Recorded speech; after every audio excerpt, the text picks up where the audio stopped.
کالی اور سفید بلی ایک ساتھ گھر میں آئیں تو سمجھ جاؤ چوری ہونے والی ہے۔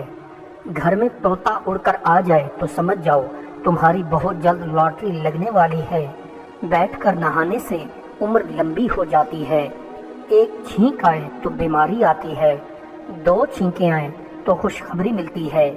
گھر میں مکوڑے نکل آئیں تو سمجھو گھر میں کسی نے جادو کروایا ہے۔ گھر میں لال رنگ کی چونٹیاں نکل آئیں تو سمجھو رزق کی کمی ہونے والی ہے۔ گھر میں شہد کی مکھی چھتا بنا لے تو سمجھ جاؤ گھر میں غربت جانے والی ہے۔ گھر میں مکڑی جالے بنا لے تو سمجھ جاؤ گھر بے بھگتی آنے والی ہے۔ پانی کا گلاس ہاتھ سے گر جائے تو سمجھ جاؤ خاص مہمان کی آمد ہے۔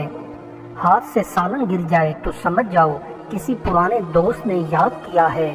ہاتھ سے دودھ کا گلاس گر جائے تو سمجھو کسی برے الفاظ میں یاد کیا ہے۔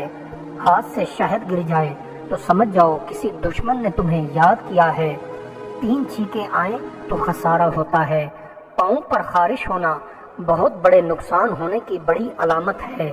کان میں خارش ہونا بہت جلد مہمان کے آنے کی بڑی علامت ہے۔ اچانک ٹھوکر لگ جائے تو سمجھ جاؤ کہ کوئی شدت سے یاد کر رہا ہے۔ بخار ہو جائے تو سمجھ جاؤ تمہارے گناہوں میں کمی واقع ہوتی جا رہی ہے۔ پاؤں کا سون پڑ جائیں تو سمجھ جاؤ کہ بہت جلد لکوا ہونے والا ہے۔ پاؤں پر سوجن آنا شروع ہو جائے تو سمجھو گردے فیل ہونے کا خدشہ ہے۔ گھر میں جانور دودھ دینا چھوڑ دیں تو سمجھ جاؤ گھر میں کالا جادو ہے۔